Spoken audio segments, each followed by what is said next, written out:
السلام علیکم ورحمۃ اللہ وبرکاتہ۔ شہر رمضان الذی انزل فیہ القرآن۔ اللہ تعالیٰ کا قرآن مجید میں ارشاد ہے کہ میں نے قرآن مجید کو ہی رمضان میں نازل فرمایا۔ دیکھیں، اللہ تعالیٰ نے آدم علیہ السلام کو بھی نبوت جو ہے وہ رمضان کے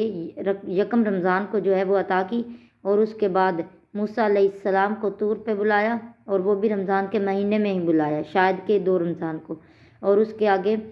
جو بھی نبی ہیں، حضرت داؤد علیہ السلام ہیں، ان کو ان کی کتاب انجیل سے نوازا، تو ان کو بھی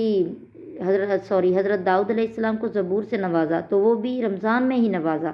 اور اسی طرح حضرت ابراہیم علیہ السلام کو چھوٹی کتابوں میں صحیفے دیے گئے، جو مطلب کہ رہنمائی کے لیے، ان کے پاس بڑی کتاب نہیں تھی، ان کو چھوٹے چھوٹے صحیفوں کی شکل میں دیے گئے،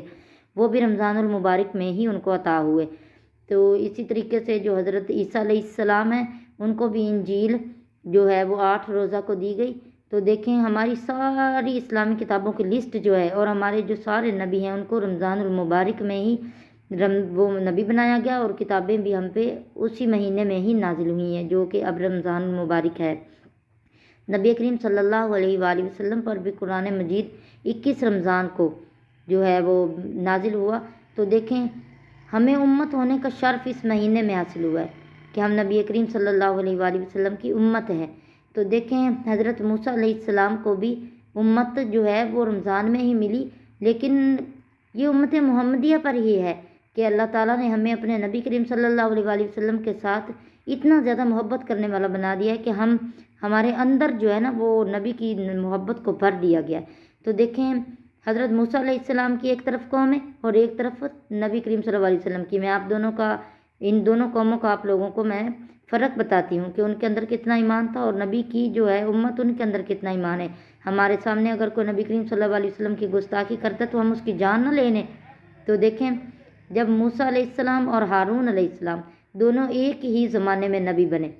مطلب ایک ہی رمضان میں دونوں کو نبوت ملی، تو اللہ تعالیٰ نے کیا کہا کہ فرعون کے جو ہے ظلم و ستم، ان سے بچنے کے لیے آپ کو نا یہاں سے ہجرت کرنے کا حکم ملتا ہے۔ تو دیکھیں، وہ دونوں ہجرت کر کے جا رہے ہیں، جو ان کے ساتھ ہے فوج غالباً کہ وہ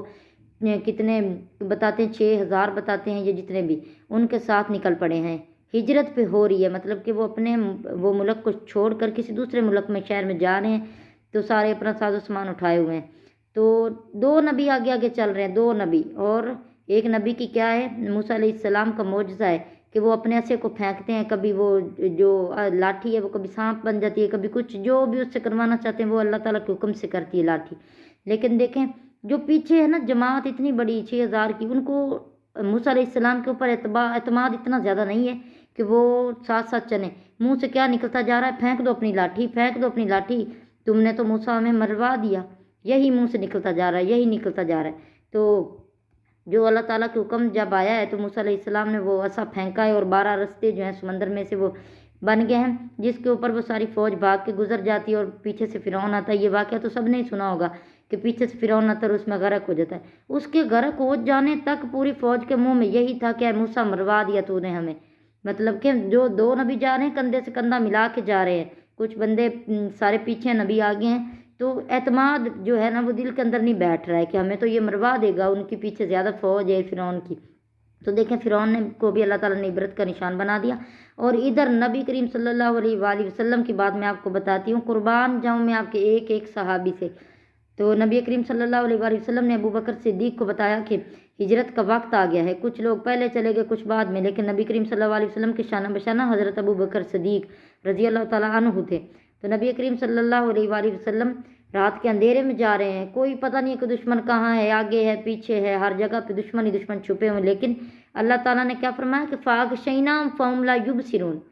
کہ ان کی طرف مٹی کی جو مٹھی ہے نا وہ بھر کے پھینک دو، ان کو نظر ہی نہیں آئے گا کہ آپ کہاں جا رہے ہیں۔ اتنے اعتماد سے جا رہے ہیں، لیکن ابو بکر صدیق جو ہیں وہ کبھی بھاگ کے نبی کریم صلی اللہ علیہ وسلم کے آگے ہو جاتے ہیں، اور کبھی پیچھے ہو جاتے ہیں۔ نبی کریم صلی اللہ علیہ وسلم نے پوچھا، کیا ہوا ابو بکر، اتنا کیوں ڈرتے ہو، ڈر لگ رہا ہے کیا تمہیں، دشمن حملہ نہ کر دے؟ تو قربان جاؤں حضرت صدیق اکبر کی اس بات پہ، صدیق اکبر نے کیا فرمایا کہ یا رسول اللہ، مجھے ڈر نہیں لگ رہا ہے، میرے ذہن میں جب یہ خیال آتا ہے نا کہ دشمن آگے سے نہ حملہ کر دے تو میں بھاگ کے آپ کے آگے ہو جاتا ہوں، کہیں آپ کو نقصان نہ پہنچا دے۔ اور جب مجھے پتہ چلتا ہے کہ دشمن پیچھے سے میرے ذہن میں بات آتی ہے تو پھر میں پیچھے سے حملہ نہ کر دے تو پھر میں بھاگ کے پیچھے کی طرف ہو جاتا ہوں۔ تو دیکھیں اتنی بڑی ہم لوگ امت ہیں، اتنی با اعتماد امت ہے ہم لوگ، تو دیکھیں نبی کریم صلی اللہ علیہ وسلم کی سنت پہ عمل کرو۔ نبی کریم صلی اللہ علیہ وسلم نے روزہ کیسے رکھا، نبی کریم صلی اللہ علیہ وسلم نے جو ہے نماز کیسے پڑھی ہے، نوافل کو قضا نہیں کیا، دیکھیں ان باتوں کو دیکھیں اور اپنے اندر جو ہے وہ ایمان کا جذبہ پیدا کریں۔ تو پلیز آپ لوگ روزے کو نہیں چھوڑیے گا، رمضان کا مہینہ ہے، میں بھی روزے سے ہوں، امید کرتی ہوں بہت سارے مسلمان جو ہیں وہ روزے سے ہوں گے۔ تو دیکھیں ہم لوگ خوشی خوشی روزے کو گزاریں۔ نبی کریم صلی اللہ علیہ وسلم نے فرمایا کہ رمضان کا مطلب ہے جلانے والا، اور رمضان میں ہمارے سارے گناہ جلا دیے جاتے ہیں۔ ہمارے اندر کی گرمی کا نام بھی یہی ہے رمضان، جو روزے کے حالت میں مطلب ہمیں اندر سے گرمی لگتی ہے، پیاس لگتی ہے، اس کا نام بھی رمضان ہے۔ اور دوسرا مطلب اس کا یہ ہے کہ جب عید کا دن ہوگا جو سارے روزے رکھتا ہے وہ اس طرح ہوگا جس طرح کہ ماں کے پیٹ سے ابھی ابھی پیدا ہوا ہے۔ تو پلیز اپنے روزے کو نہیں چھوڑیے گا۔